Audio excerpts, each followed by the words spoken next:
हम बेसिकली सबसे पहले आपको डिफाइन करेंगे कि ऑटो इनकोडर होता क्या है, देन उसके अंदर जो बेसिक कॉन्सेप्ट्स हैं जो इसके अंदर हम लेटर ऑन आगे हम यूज़ भी करेंगे। बेसिक्स ऑफ प्रोबेबिलिटी है, केएल डाइवर्जेंस है, एंड देन लॉस फंक्शन है। तो इसको वन बाय वन हम डिस्कस करेंगे। तो ये सबसे पहले जो है हमारे पास ये डायग्राम, ये बेसिकली ऑटो एनकोडर को रिप्रेजेंट कर रही है। इसके अंदर बेसिकली हो क्या रहा है कि an image is given at input node, that is like 4 लिखा हुआ है। मैं पेन नंबर होता है तो ये सर्कल जिसको मैंने कहा, ये इमेज है जो कि इनपुट नोड पे हमने गिवन की है, और this image would be regenerated at the output node. और बेसिकली ये हो क्या रहा है कि इनपुट के ऊपर हमारे इस इमेज को वेक्टर रिप्रेजेंटेशन के जरिए इसकी तमाम इनपुट को एनकोडर को एज एन इनपुट दी गई है, जिसने इसे आगे मूव किया है बोटल नेक के अंदर, जो कि हमारी हिडन लेयर्स होती हैं।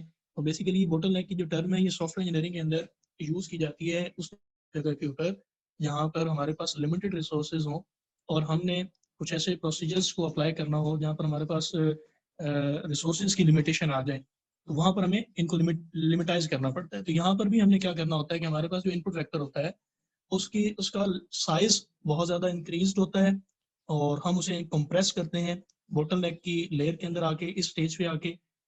जस्ट लाइक अगर हमारे पास एक इमेज है जो कि 784 लेट्स सपोज पिक्सेल्स के ऊपर मुश्तमिल है, तो यहाँ पर इसके अंदर हम उस इमेज को कंप्रेस करते हुए पीसीए के थ्रू या मार्को रूल जो हमने लास्ट लेक्चर्स में भी हमने पढ़ा है, तो उसके थ्रू डिकम्प्रेस करते हुए 8 पिक्सेल्स के अंदर भी हम इन्हें कन्वर्ट कर सकते हैं, जिससे हमारी इमेज कंप्रेशन हो जाती है। Then this image is provided to the decoder as an input and it will display this image onto the output। तो ये बेसिकली आउटपुट नोड के ऊपर हमें ये इमेज दिखाई देता है। तो यहाँ पर कुछ चीज़ें जो दरमियान में हम आपको मैंने बताई हैं एनकोडर से रिलेटेड हैं, बोटलनेक है, डिकोडर है, इनको थोड़ा सा मैं मजीद एक्सप्लेन कर देता हूँ। ये एनकोडर के अंदर आप देख रहे हैं जी ऑफ आई है, देन हमारे पास बोटलनेक है, मिडिल लेयर है, एंड लास्ट वन हमारे पास जो है वो आउटपुट वेक्टर से पहले है डिकोडर, जिसमें एफ ऑफ थीटा हमने एक रिप्रेजेंटेशन इस्तेमाल की है। तो इसमें बेसिकली वही बात हो रही है कि input is projected to the middle block passing through encoder, और it reaches at the bottleneck where compressed version of input is generated on the output layer.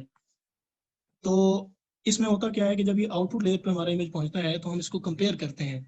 X hat हमारा रीजनरेटेड या रिकंस्ट्रक्टेड इमेज है, जबकि x जो हमारा है वो हमारा ओरिजिनल इमेज है। हम इन दोनों को कंपेयर करते हैं, और कंपेयर करने के बाद जितना भी हमारा डिफरेंस आता है वो हमारा लॉस होता है, जिसको हम एक लॉस फंक्शन के जरिए कैलकुलेट भी करते हैं। और वो लॉस फंक्शन हमारा इस तरह से आता है कि आप देख रहे हैं कि l into theta and five 1/n summation i is equal to 1 to n and up to, मैं इनको वन बाई वन आपको बताता हूँ कि ये बेसिकली क्या है। यहाँ पर थीटा और फाई ये दोनों पैरामीटर्स हैं, और ये ऐसे पैरामीटर्स हैं जो हम ऑलरेडी आप इनको देख भी चुके हैं न्यूरल नेटवर्क्स के अंदर, जहाँ पर आपको पता है कि न्यूरल नेटवर्क्स जो हैं वो थीटा और फाई जैसे पैरामीटर्स और 22 इनपुट्स के ऊपर मुश्तमिल होते हैं, वहाँ पर इन्हें अप्लाई भी किया जाता है। तो इस फार्मूला के अंदर इनका कहाँ पे इस्तेमाल हो रहा है वो मैं आपको बताता हूँ। सबसे पहले हो क्या रहा है कि हमारे पास ये जो समेशन के बाद एक्स ऑफ आई है minus F of theta into ji of phi into x of I है, ये बेसिकली क्या चीज़ है। X of I stands for the real image, जो हमारे पास ओरिजिनल इमेज है ये उसका इनपुट वेक्टर है, माइनस हम इसको क्या कर रहे हैं F of theta into ji of phi into x of I. ये क्या बेसिकली, ये जो हमारे पास दरमियान में ब्लॉक हमारे पास सर्कुलेट हो रहा है, सॉरी सर्कुलेट कह रहा हूँ, जिसको मैंने स्केयर किया हुआ है, एनसर्कल किया हुआ है, जिसमें हमारे पास एनकोडर भी है, बोटलनेक भी है, डिकोडर भी है, ये उसकी रिप्रेजेंटेशन कर रहा है। कैसे, एफ ऑफ थीटा बेसिकली क्या है, डिकोडर, लेकिन उससे पहले इमेज हमारा कहाँ से आ रहा है, बोटलनेक से होके, और बोटलनेक से इमेज एज एन इनपुट हमें कहाँ से रिसीव हो रहा है, एनकोडर से, जी ऑफ थीटा से। तो सबसे पहले हमारे इनपुट वेक्टर के ऊपर जी ऑफ फाई, हमारे इट मींस एनकोडर ने इम्प्लीमेंटेशन की है, and right after the implementation from encoder it has been given to the bottleneck where hidden layer will apply onto the image to compress the image, and then it will be given to the decoder, means to say f of theta, to display it onto the output layer। तो ये basically reconstructed image हम इसे कह सकते हैं। ये जो minus के बाद हमारे पास लिखी हुई है equation f of theta into ji of phi into x of phi और इसका स्क्वायर, ये हमारे पास रिकंस्ट्रक्टेड इमेज की है, और एक्स ऑफ फाई हमारी ओरिजिनल इमेज की है। तो ओरिजिनल माइनस रिकंस्ट्रक्टेड इमेज जो हम डिफरेंस फाइंड करेंगे वो हमारा लॉस फंक्शन है। तो ये बेसिकली इक्वेशन जो है हमारे पास, ये हमारे पास सिंपल ऑटो एनकोडर की है, जिसके अंदर आप देख रहे हैं कि हम लॉस फंक्शन को फाइंड कर रहे हैं। जितना लॉस फंक्शन हमारा ज्यादा होगा उससे मतलब क्या होगा कि कंप्रेशन तो हो गई है, लेकिन हमारे पास ओरिजिनल और जो रिकंस्ट्रक्टेड इमेज है उन दोनों में फर्क आ गया है। इस चीज़ का फ़र्क, क्वालिटी का फ़र्क आ सकता है। क्यों? क्योंकि हमने डायमेंशंस को रिड्यूस कर दिया होता है, उसकी वजह से हमारे पास ये लॉस फंक्शन आता है। अब इसके बाद क्या है कि ये हमारे पास, मैं एक्सप्लेन कर चुका हूँ, जिसको मैं सर्कल भी कर रहा हूँ, ये पैरामीटर्स हैं। देन हमारे पास क्या है कि ये हमारे पास यूज़ कहाँ पे होते हैं? डायमेंशनलिटी को रिड्यूस करने के लिए, इसके अलावा इमेज कंप्रेशन के लिए, इमेज डिनॉइजिंग के लिए, जिसके बारे में हमारी बहन ने भी पहले एक्सप्लेन किया है। और उसके अंदर, और ये जो मैंने प्रीवियस इमेज को डिस्क्राइब किया है, थोड़ा सा ही डिफरेंस होता है। तो लेकिन मैंने वो बनाया नहीं, अदरवाइज मैं उसको एक्सप्लेन कर देता। यहाँ पे मेरे पास पिक्चर नहीं है अभी मौजूद। फीचर एक्सट्रैक्शन के लिए भी इसको ऑटो एनकोडर को हम इस्तेमाल कर सकते हैं। तो है ही नहीं। हाँ शादी बना दे। वो शादी आपके साथ किया था। हम अपनी बात करते हैं। और मुझे ये सारों की जरूरत है। और यहाँ बस कर रहा है जब आप यहाँ के ठीक है, उसकी जिंदगी में पता नहीं चलने एक्सक्यूज मी मैम, क्या सच्चे ये लोग के पता नहीं कैसे बुला रहा है। वो भी नहीं ना। क्या से हमारी बैटरी लो हो गई है। एक्सक्यूज मी मैम, हेलो, आप स्टार्ट करें भाई। स्टार्ट करूँ मैं? जी जी करें करें। चलें, ये नेक्स्ट जो हमारे पास है, ये है वेरिएशनल ऑटो एनकोडर। बेसिकली ये मेरा टॉपिक है। ऑटो एनकोडर को मैंने इसलिए एक्सप्लेन किया ताकि मैं उसमें और इस दोनों टर्म्स के अंदर मैं डिफरेंस को वाजे कर सकूं। बेसिक डिफरेंस इनके अंदर वेरिएशनल ऑटो एनकोडर और ऑटो एनकोडर के अंदर यही है कि जो मैम ने भी पहले डिस्कस किया थोड़ी देर पहले, कि ऑटो एनकोडर बेशक हमें इमेज कंप्रेस करने में हेल्प आउट करता है, लेकिन उसके अंदर कुछ फ्लॉज हैं। जस्ट लाइक क्वालिटी हमारी डिस्टर्ब हो जाती है, और इसकी वजह से हमें बहुत सारे प्रॉब्लम्स को फेस करना पड़ता है। तो वेरिएशनल ऑटो एनकोडर हमें क्या करता है, हमें नोड्स टू नोड्स मूव करते वक्त हमें मीन और स्टैंडर्ड डेविएशंस की टेक्निक्स का इस्तेमाल करते हुए इमेज की क्वालिटी को भी बेहतर करता है। इसके अलावा एक और ऑप्शन ये है कि न्यू इमेजेस की कंस्ट्रक्शन में भी हेल्प आउट करता है, जिसको हम अनसुपरवाइज्ड लर्निंग भी बोलते हैं। एक क्वेश्चन पीछे ये भी आ सकता है, पिछली स्लाइड भी जा सकता हूँ? जी जा सकते हैं। लास्ट स्लाइड में मैं एक और चीज आपको बताना भूल गया। यहाँ पे हाँ, यहाँ पे कि यहाँ पर एक क्वेश्चन ये भी राइज होता है ना कि जो इमेज हमने यहाँ पे एज एन इनपुट वेक्टर दिया, और आउटपुट नोड के ऊपर जो हमारे पास इमेज प्रोड्यूस हुआ, जनरेट हुआ, रिकंस्ट्रक्टेड इमेज से हम कह रहे हैं, तो इसका हमें फायदा क्या है कि हम एक इमेज को खुद ही इनपुट कर रहे हैं और फिर इसी को रीजनरेट भी कर रहे हैं। एक फायदा तो हमें इमेज कंप्रेशन का नजर आ रहा है। इसके अलावा इसके अंदर हमें क्या, इमेज कंप्रेशन का हमें क्या फायदा मिल जाता है इसके अंदर, कि जब very small number of nodes या पिक्सल्स के जरिए हम किसी एक इमेज को प्रेजेंट करवा सकें, डायमेंशनलिटी को रिड्यूस करते हुए, रिडक्शन करते हुए, जैसे कि हमने लास्ट लेक्चर में भी पढ़ा है, तो through this we will be able to reduce the bandwidth as well, which will enables us to make efficient telecommunication services between the two communication nodes. तो ये कंप्रेशन एल्गोरिथम्स को हम इस्तेमाल करते हुए हमें ये भी फायदा देता है। सिर्फ इमेज रिकंस्ट्रक्शन में हमें हेल्प नहीं करता, बल्कि इमेज कंप्रेशन करते हुए टेलीकम्युनिकेशन सर्विसेज बैंडविड्थ को, जो कि हमारे पास रिसोर्सेज हैं वो लिमिटेड होते हैं, तो उनको भी कंप्रेस करते हुए हमें ये हेल्प आउट कर देता है। तो ये हमारे पास वेरिएशनल ऑटो एनकोडर है, जिसके अंदर स्ट्रक्चर में अगर आप देखें तो हमारे पास सिर्फ ये डिफरेंस आ जाता है प्रोबेबिलिस्टिक एनकोडर का। वहां पर हमारे पास सीधा सीधा एक एनकोडर था और उसके अंदर हम इनपुट प्रोजेक्ट कर रहे थे, जबकि यहाँ पर हमारे पास हम अपनी इनपुट वेक्टर को दो दो हिस्सों में डिवाइड करके देन इनपुट एनकोडर को हम दे रहे हैं। मीन उसका स्टैंडर्ड डेविएशन लेते हैं और मीन लेते हैं। यहाँ पर जो बेसिक कॉन्सेप्ट इसके अलावा है वो प्रोबेबिलिस्टिक डिकोडर का है, जो कि बॉटलनेक यानी सैंपल लेटेंट वेक्टर के बाद आ रहा है हमारे पास। बेसिकली इसमें दोनों में डिफरेंस ये है कि यहाँ पर हमारे पास स्टैंडर्ड डेविएशन और मीन हम लेते हैं प्रोबेबिलिस्टिक एनकोडर के ऊपर, और प्रोबेबिलिस्टिक डिकोडर के अंदर हम कंडीशनल प्रोबेबिलिटी को डिस्कस करते हैं, जबकि सिंपल ऑटो एनकोडर में हम ये चीज़ें इस्तेमाल नहीं करते हैं। और दूसरा डिफरेंस मेन ये है कि हमारे पास वेरिएशनल ऑटो एनकोडर जो है, ये हमें हेल्प तो करता ही करता है इमेज को रिकंस्ट्रक्ट करने में और कंप्रेस करने में, लेकिन साथ ही साथ स्टैंडर्ड डेविएशन, मीन और कंडीशनल प्रोबेबिलिटी जो होती है, और इसके अलावा इसके अंदर हम तीसरा कॉन्सेप्ट इस्तेमाल करते हैं, हमारे पास केएल डाइवर्जेंस होती है। तो इसके जरिए हमारी जो कंप्रेशन टेक्निक होती है वो ज़्यादा सूटेबल हो जाती है, इम्प्रूव हो जाती है, जिसकी वजह से जो रिकंस्ट्रक्टेड इमेज होती है उसकी क्वालिटी भी ज़्यादा फर्क नहीं पड़ता है। इसके अलावा एक और मेन फीचर जो हमें वेरिएशनल ऑटो एनकोडर में मिलती है वो ये है कि इन चीज़ों को इस्तेमाल करते हुए, ये पैटर्न रिकग्निशन को और न्यूरल नेटवर्क को इस्तेमाल करते हुए हमें क्या फ़ायदा देता है कि हम new images based on the previously stored features, की फीचर्स की बुनियाद पे हम न्यू इमेजेस को भी रिकंस्ट्रक्ट कर सकते हैं, जो नियरली इक्वल टू आइडेंटिकल हो सकते हैं हमारे ओरिजिनल इमेजेस के भी, और उनसे वेरी भी कर सकते हैं। तो बेसिकली ये चीजें वन बाय वन इनके अंदर जो बेसिक कॉन्सेप्ट्स हैं ये मेरे जिम्मे, मैं इनको एक्सप्लेन कर देता हूँ। ये हमारे पास मीन है, इसके अलावा स्टैंडर्ड डेविएशन है।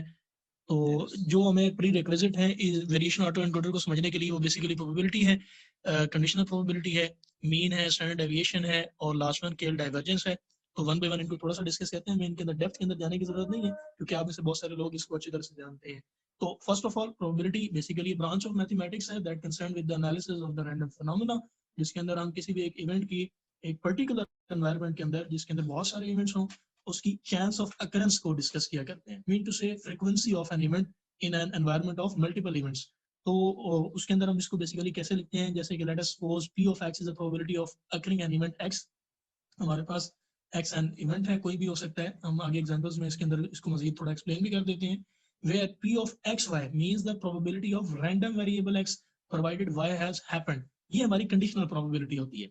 दोनों में एक माइनर सा डिफरेंस है, इनको मैं एग्जांपल के जरिए एक्सप्लेन भी करूंगा। तो ये हमारे पास कंडीशनल प्रोबेबिलिटी क्या होती है? Conditional probability is the probability of an event occurring with some relationship to one or more other events. Simple probability में हम क्या कर रहे थे? Let's suppose हमारे पास एक डाइस है, जो हम बचपन से ये एग्जांपल डिस्कस करते हुए आ रहे हैं मैट्रिक में, इंटर में, कि एक डाइस है और उसके ऊपर 6 फेसेस होती हैं 1 to 6 तक, और जब भी हम उसे रोल आउट करते हैं तो हमारे पास प्रोबेबिलिटी क्या है कि 1 आए। तो टोटल नंबर ऑफ इवेंट्स जो हमारे पास है वो 6 हैं, इनमें से कोई भी अकर हो सकता है, तो 1 की क्या प्रोबेबिलिटी होगी? 1/6। ये सिंपल सी प्रोबेबिलिटी है। लेकिन अगर मैं इसको एक और नुक्ते नज़र से मैं इसको बयान करूं, एक डिफरेंट एंगल से बयान करूं, जैसे कि मैंने इस नीचे जो मैंने 2 पॉइंट्स बनाए हुए हैं, इनके अंदर भी डिफाइन किया हुआ है कि event A is that it is raining outside and it has 0.3 chance of raining today. Mean to say chance of raining today is it has a probability of 0.3। जबकि दूसरा इवेंट हमारे पास क्या है कि I need to go outside from my home, और इसकी probability क्या है? 0.5। लेकिन अगर मैं अब ये कहूँ कि क्या प्रोबेबिलिटी है, ये दोनों अलग अलग हैं, अगर मैं इनको अलग अलग देखूँ तो ये सिंपल प्रोबेबिलिटी में आ जाएंगे। और अगर मैं इनको कंबाइन कर दूं, कैसे कंबाइन कर दूं कि मैं कहूँ कि if it rains today I will go outside of my home, then there is an event that is going to be happened और occurred with respect to another event, जो कि मेरे पास है कि अगर बारिश होगी तब मैं बाहर जाऊंगा। तो इसकी क्या प्रोबेबिलिटी होगी? जब मैं इसको चेक करना शुरू करूंगा तो ये मेरी कंडीशनल प्रोबेबिलिटी होगी। ये मेरे पास एक बड़ी अच्छी एग्जांपल भी है इसकी। Conditional probability would look at these two events in relationship with one another. ये मैं बात कर चुका हूँ, मुझे इसको एक्सप्लेन करने की जरूरत नहीं है। कंडीशनल प्रोबेबिलिटी का फार्मूला ये होता है कि P, इसको हम पढ़ते किस तरह से हैं, रीड किस तरह से करते हैं कि P given x, sorry, probability of y given x is equal to probability of x given y multiply by probability. एक मिनट, एक मुझे बात बताओ कि जो z की डायमेंशन है, सपोज अगर z की डायमेंशन 10 हो और आप इनपुट इमेज में एक ह्यूमन फेस एंटर कर रहे हो, तो जो उसकी z की डायमेंशन है वो क्या क्या रिप्रेजेंट कर सकती हैं? सॉरी मैम, क्वेश्चन रिपीट कीजिएगा। मैं ये कह रही हूँ कि आपका इनपुट एक ह्यूमन इमेज है, ठीक है, ठीक है, आप वेरिएशनल ऑटो एनकोडर पे इमेज पास कर रहे हो और आपने जो z लर्न की है यानी लेटेंट स्पेस, वो 10 वेरिएबल्स की है, यानी 10 उसकी डायमेंशंस हैं, ठीक है। अब मुझे बताओ कि वो जो z है जिसमें मैं बता रही हूँ कि उसकी 10 डायमेंशंस हैं, वो 10 डायमेंशंस क्या क्या रिप्रेजेंट कर रही होंगी अगर एक ह्यूमन फेस की एज एन इनपुट इमेज है? ह्यूमन के अंदर बहुत सारी फीचर्स आ सकते हैं। जैसे अगर हम फेशियल रिकॉग्निशन के अंदर हम बात करें हाँ, तो उसके आप अंदर अभी फेशियल नहीं करो, फेशियल की नहीं, मुझे बताओ। फेशियल मीन उसके अंदर डिफरेंट हमारे पास डायमेंशन आ सकती हैं। हेयर कलर है, आईज की टेक्सचर है, बॉडी मतलब टेक्सचर आ सकता है, स्माइल है, टीथ है। तो ये डिफरेंट फीचर्स हम ले सकते हैं। 10 से तो बहुत ज्यादा हो सकते हैं। उसमें आ जाएगा, लुक से जेंडर आ जाएगा। लेकिन आप अगर उसमें से मुझे कुछ बेसिक्स बता दो तो वो हो जाए, वो मैं उनको एक्सप्लेन करने का कह रही हूँ।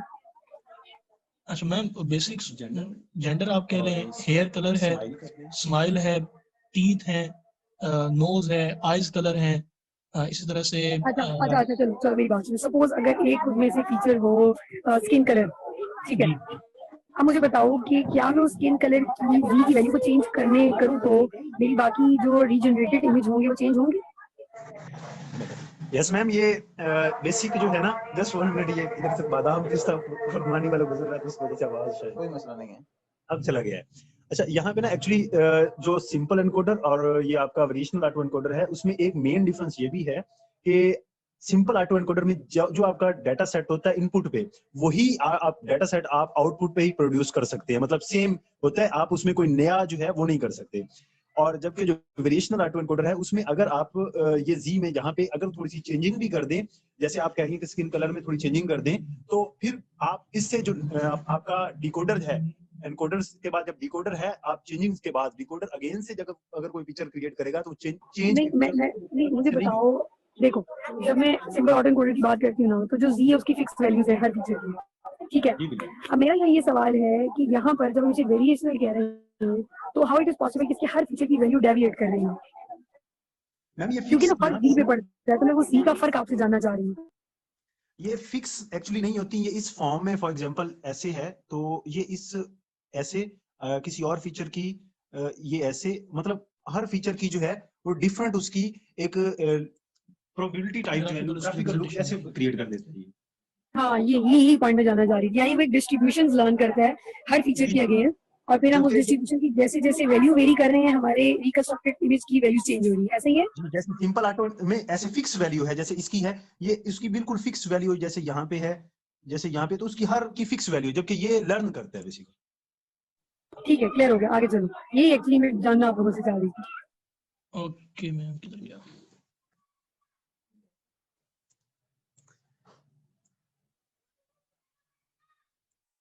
जी यहाँ से तो ये basically ma'am probability, conditional probability के फार्मूलाए हैं, इनको आप यकीनन पढ़ लेंगे। मैं इस एग्जांपल को थोड़ा एक्सप्लेन कर देता हूँ कि in a group of 100 sports car buyers, ये हमारे पास 100 स्पोर्ट्स कार बायर्स हैं, जिनमें से 40 ऐसे हैं जो बॉट अलार्म सिस्टम्स करते हैं, 30 ऐसे हैं जो बकेट सीट्स को परचेज करते हैं। लेकिन तीसरा इवेंट जो हमारे पास अकर हो रहा है वो कंडीशनल प्रोबेबिलिटी के एनवायरनमेंट के अंदर आ रहा है। कैसे? उसमें क्या हो रहा है कि 20 purchased an alarm system and bucket seats. And का जो इसके अंदर वर्ड आ रहा है वो हमें बता रहा है कि जो परचेजिंग ऑफ अलार्म सिस्टम हो रही है उसके साथ मैंडेटरी है कि they have to purchase bucket seats as well. तो इसकी प्रोबेबिलिटी वो हमसे पूछेगा कि if a car buyer chosen at random bought an alarm system, what is the probability they also bought bucket seats? तो इसके अंदर क्या हो रहा है कि मैंने इसके नीचे वेन डायग्राम भी बनाई है कि फर्स्ट इवेंट जो है जिसको मैं ए कह रहा हूँ कि given in the question as 40%, यानी 40 लोग वो हैं जो अलार्म सिस्टम को इंडिविजुअली परचेज कर रहे हैं और इसके साथ किसी और चीज़ को परचेज नहीं कर रहे हैं, तो उनकी प्रोबेबिलिटी 0.4 कह रहे हैं हम। जबकि जो थर्ड हमारे पास इवेंट है जिसके अंदर 20 लोग ऐसे हैं कि जिन्होंने अलार्म सिस्टम के साथ बकेट सीट्स को भी खरीदना है, यानी दो इवेंट्स का इकट्ठे अकर होना जरूरी है। कंडीशन है कि अगर एक इवेंट अकर होता है तो साथ दूसरा इवेंट भी अकर होगा। तो इसके अंदर हम क्या करते हैं कि दोनों की हमारे पास फार्मूला था, उसके अंदर हम क्या करते हैं कि P probability of B given A, जिसके अंदर हम ए इंटरसेक्शन बी फाइंड करेंगे और इसको डिवाइड कर देंगे प्रोबेबिलिटी ऑफ ए से।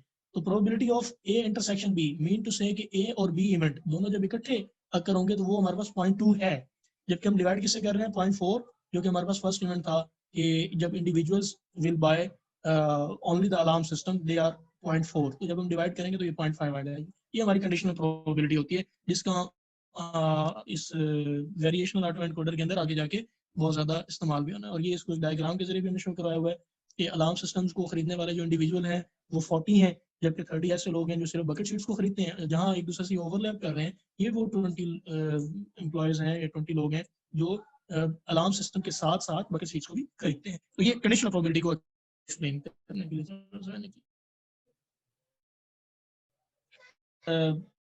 वेरिएशनल प्रोबेबिलिटी थ्योरी है कि जिसके अंदर हम क्या करते हैं कि late y1 y2 and up to y n be a set of mutually exclusive events yi where yi and yj is equal to 0। इसका क्या मतलब है कि कोई भी इवेंट जो है, ये मैं इसके लिए डायग्राम के जरिए शो करता हूँ आपको पहले, फिर उसके बाद दोबारा जाऊंगा। हमारे पास 4 इवेंट्स हैं y1 से लेकर y4 तक, और इसके अंदर आप देख सकते हैं कि ये इवेंट्स एक दूसरे के साथ म्यूचुअली एक्सक्लूसिव हैं, यानी ये कहीं ना कहीं एक दूसरे के साथ ओवरलैप कर रहे हैं। तो ये जो ओवरलैपिंग इनकी हो रही है, ये basically total theory of probability को एक्सप्लेन करती है कि जिसके अंदर प्रोबेबिलिटी ऑफ एक्स हम किस तरह से फाइंड करते हैं, from event I is equal to 1 to n probability of X given y of I. तो बेसिकली हमारे पास ये क्या है, मार्कऑफ मॉडल से भी ये रेलेवेंसी है जो हमने लास्ट लेक्चर में इसको स्टडी किया था। तो इसके अंदर भी हम उसी कॉन्सेप्ट को इस्तेमाल कर रहे हैं कि जब हमारे पास 4 इवेंट्स हैं और हम उनकी प्रोबेबिलिटी को फाइंड कर रहे हैं, तो ये इसी फार्मूले के जरिए हम फाइंड आउट कर लेते हैं। वापस मैं उसी एक स्लाइड पर जा रहा हूँ। ये हमारे पास फार्मूला है कि अगर हमने प्रोबेबिलिटी ऑफ एक्स फाइंड करनी है, ये बेसिकली प्रोबेबिलिटी ऑफ एक्स है क्या, लास्ट स्लाइड में जब मैंने फार्मूला लिखा था कंडीशनल प्रोबेबिलिटी का, जो कि हमारे पास यूज हो रहा है वेरिएशन ऑटोकैडर के लॉस फंक्शन के अंदर, देखिए यहाँ पर डिवीजन हो रही है प्रोबेबिलिटी ऑफ एक्स की।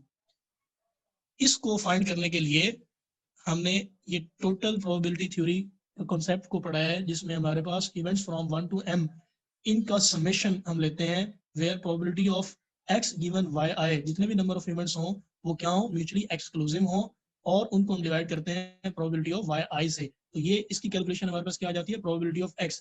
अब जब हम इसको फाइंड कर लेंगे तो इसके बाद क्या होता है, प्रोबेबिलिटी ऑफ x हम किस तरह से लिख सकते हैं, यहाँ पर हमारे पास नंबर ऑफ इवेंट्स होते तो हमने ये यहाँ पर लिख दिया है।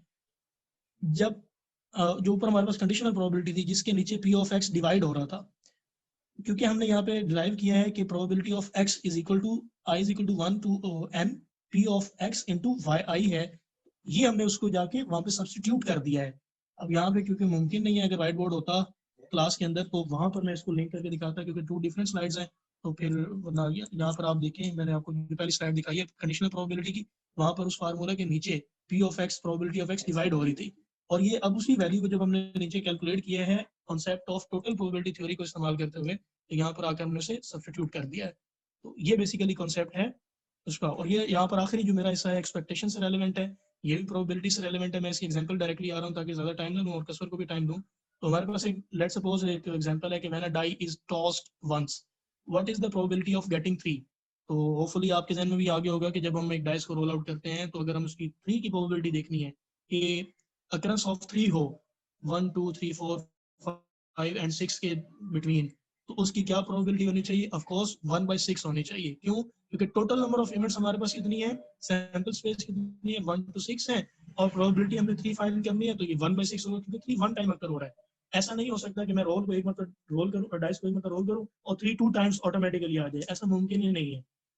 तो यहाँ पर ये प्रोबेबिलिटी 1, थोड़ा सा मैं और एक्सप्लेन कर देता हूँ कि in tossing a fair die, what is the probability of 3 has occurred condition on the toss being odd। अब ये कंडीशनल प्रोबेबिलिटी से रेलेवेंट है और यही एक्सपेक्टेशन है, और यहाँ पर हमें इसकी मेन वेरिएशन डिफाइन करनी है।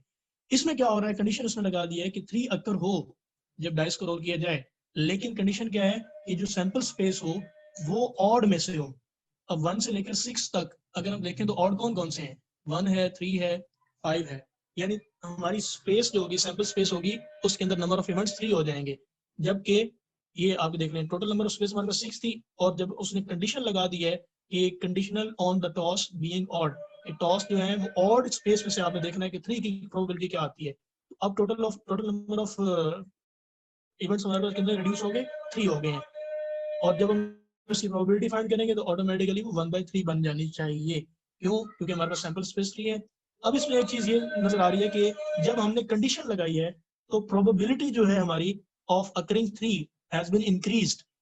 क्यों इंक्रीज हुई है? क्योंकि हमने सैंपल स्पेस को रिड्यूस कर दिया है। ये वो बेसिक कॉन्सेप्ट्स थे, बेसिक टर्मिनोलॉजीज थी जो कि हमारी लॉस फंक्शन को कैलकुलेट करने के लिए जब हम डिस्कस करते हैं वेरिएशन ऑटो एनकोडर को, तो ये इस्तेमाल होती है।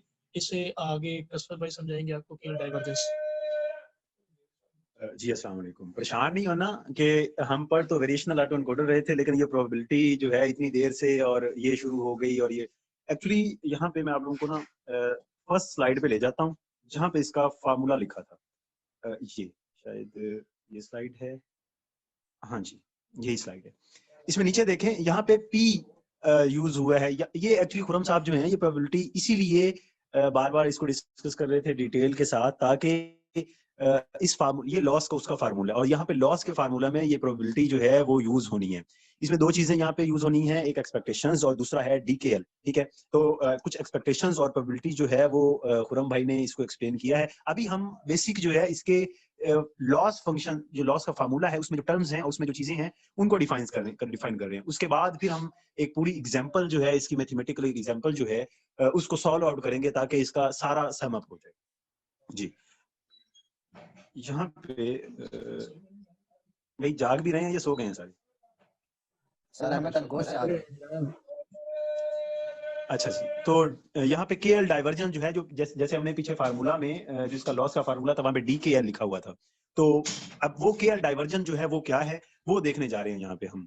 अच्छा उससे पहले मैं थोड़ा सा जो है इसको, जैसे पहले मैम ने क्वेश्चन हमसे किया था, उस क्वेश्चन को वहां पे हमने आंसर मैम को किया, लेकिन आपको भी थोड़ा सा वो वहां पे मैं उसको एक्सप्लेन करना भी चाहूंगा कि सिंपल एनकोडर और वेरिएशनल ऑटो एनकोडर, इसमें जो मेन डिफरेंस है, अगर हम सिंपल वर्डिंग में इस मैथमेटिकल इसके फार्मूला से हट के बात करें, तो वो ये है कि सिंपल एनकोडर जो उसका डाटा सेट इनपुट लेवल पे होता है वही डाटा सेट आउटपुट लेवल पे होता है। हम उससे कोई नया इमेज, अगर इमेज की बात कर रहे हैं तो नया इमेज क्रिएट नहीं कर सकते। जबकि वेरिएशनल ऑटो एनकोडर में ये जो हमारा दरमियान में जी है, इसमें जो वेक्टर टेबल है उसमें अगर कोई हम चेंजिंग कर दें और आपके आउटपुट पे नई इमेज भी क्रिएट हो जाती है जो आपके इनपुट डाटा सेट में नहीं होती। ये बड़ा वाज़ा सा सिंपल अल्फाज में एक जो है वेरिएशनल ऑटो एनकोडर का इसमें डिफरेंस है। अच्छा, जो केएल डाइवर्जन है, इसमें ये होती क्या है बेसिकली, ये दो प्रोबेबिलिटी के दरमियान, अब अभी हम उसी फार्मूले के उन टर्म्स को डिफाइन कर रहे हैं। केएल डाइवर्जन दो प्रोबेबिलिटीज के दरमियान में कितना वेरिएंस है, कितना डिफरेंस है, ये जो है मतलब अगर माइनस करें इनको, अब देखें एक ये पिक्चर्स में एक का ग्राफ देख लें और दूसरे का देखें, वो दूसरे वाला जरा यूनिफॉर्म सा है, पहले वाला जरा उसकी कर्व्स टाइप है, तो इनमें वाज़े तौर पे बहुत सारा डिफरेंस है। अब केएल डाइवर्जन यही बेसिकली प्रोबेबिलिटीज के दरमियान में डिफरेंस को फाइंड आउट करता है।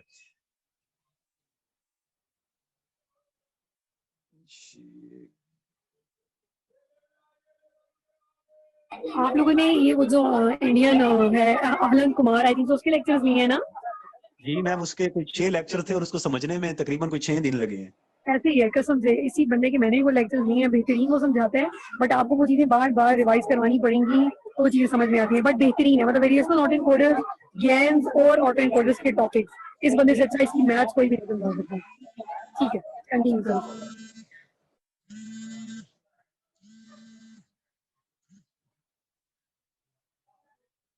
सॉरी मैम, वो मेरी शायद क्योंकि सेल पे यूज कर रहा था, मेरी कॉल में।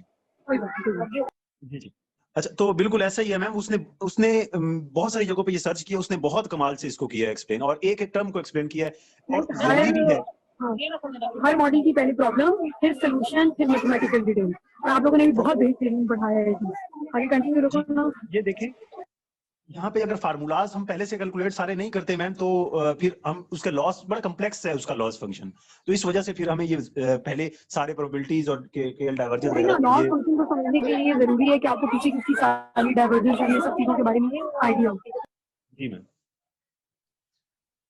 जी ये पी ऑफ एक्स की है और ये इसको मैं क्यू ऑफ एक्स नेम दे रहा हूँ।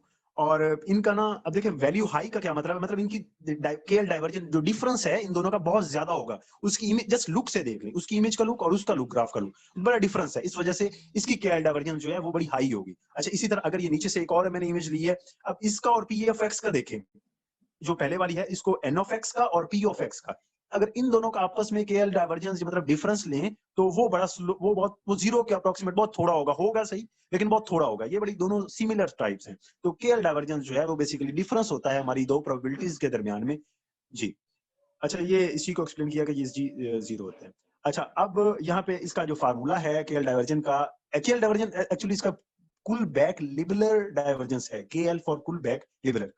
तो ये करता है कि measure of one probability distribution is different from second, तो इसको ये लाइन में मतलब रिटर्न तौर पे इसको लिखा गया है। अच्छा, ये इसका फार्मूला जो है वो कुछ यूं है कि समेशन ऑफ डीकेएल प्रोबेबिलिटी, ये जो लाइंस लगी हुई हैं दो, ये शो कर रही हैं कि that's KL divergence P and Q, P के और क्यू के दरमियान में, तो equal to summation of x, जितने भी आपके इनपुट्स या जितने भी आपके फीचर्स होंगे उन पे x features, log of P of x divided by Q of x. अच्छा, ये एक्स इक्वल टू एक्स, वो फीचर्स जो हैं वो मिनिमाइज होकर सिंपल आप पी ऑफ एक्स भी लिख सकते हैं, तो नीचे वाला फार्मूला सिंपलाइज्ड वर्जन है अबव वाले का, तो इसी तरह आपके summation of X P of X और log of P of X over Q of X, तो ये हमारा केएल डाइवर्जन का हमारे पास सिंपल जो है वो फार्मूला आ गया।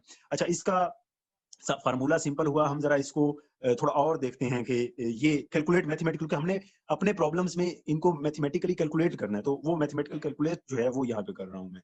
एग्जांपल में जी, ये पी लेफ्ट साइड पे, क्यू राइट साइड पे, इसका 0 1 2 ये तीन इसके फीचर, इसके भी तीन फीचर, हर फीचर की इस पे 0 की प्रोबेबिलिटी जो है वो 0.36 है, 1 की 0.48 है, 2 की 0.16 है, और क्यू में ये यूनिफॉर्म प्रोबेबिलिटीज हैं, यूनिफॉर्म डिस्ट्रीब्यूशंस पे हैं, मतलब तीनों की जो है वो 1/3, अगर 1/3 कह लें या 0.33 कह लें तो आपकी मर्जी है, 0.33, तो यूनिफॉर्म डिस्ट्रीब्यूशंस जो हैं वो सारों की हैं।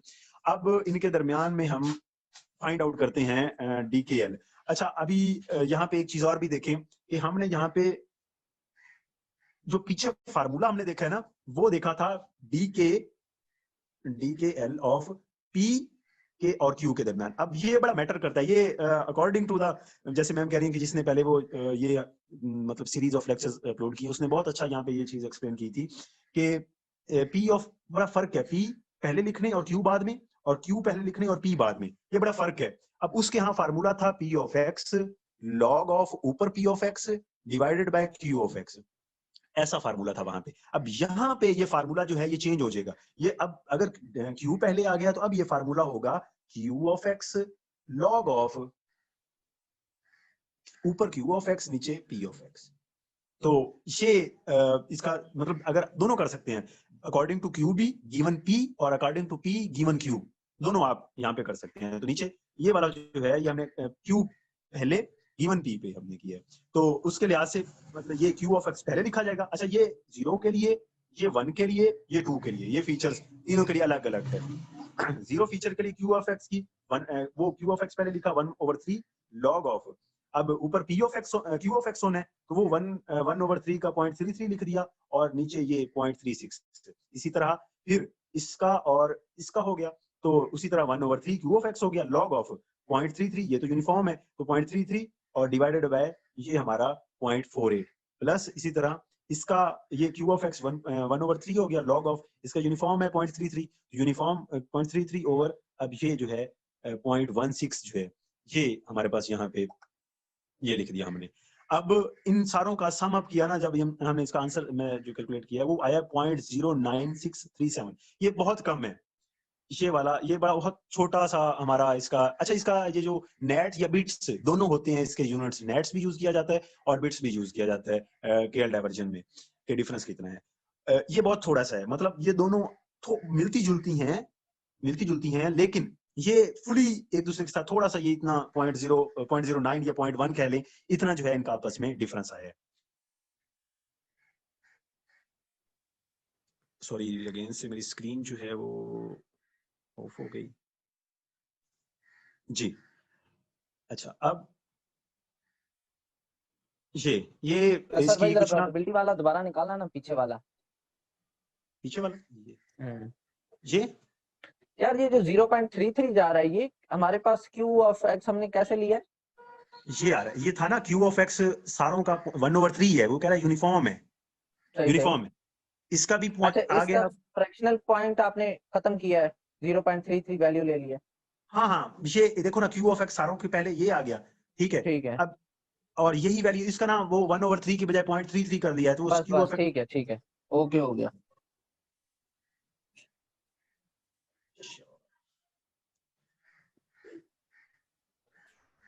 अच्छा जी, तो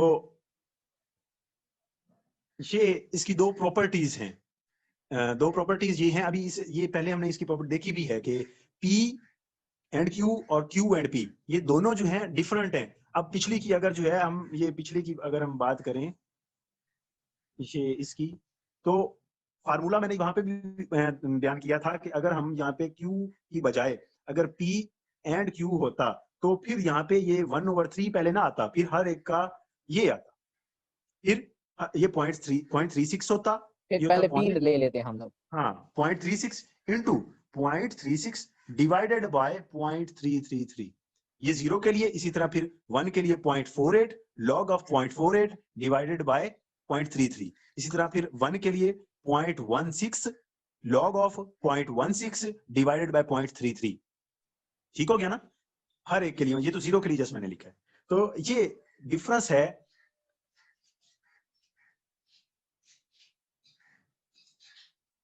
सॉरी यार, ये ना एक्चुअली हमारा लैपटॉप पे ये मसला कर गया था। अच्छा जी ठीक है, तो ये डिफरेंस है कि केएल डाइवर्जन जो है P गिवन Q पे या Q P पे, ठीक है, ये दोनों पे ये डिफरेंट होती है। और अच्छा डिफरेंट भी होती है एक और चीज, और ग्रेटर देन हमेशा 0 होती है, नेगेटिव कभी भी नहीं होगी।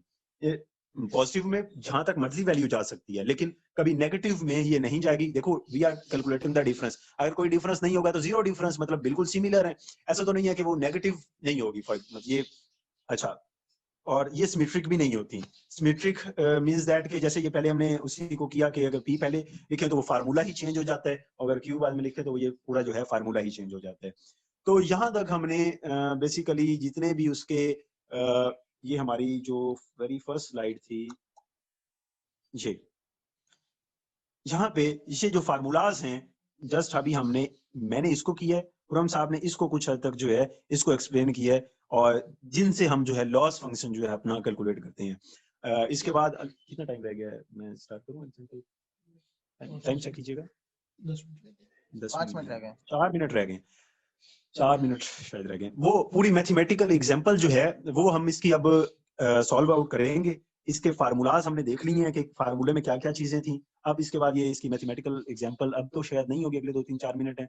इसमें अगर आपके इनसे रिलेटेड अगर कोई क्वेश्चन है तो वो पूछे।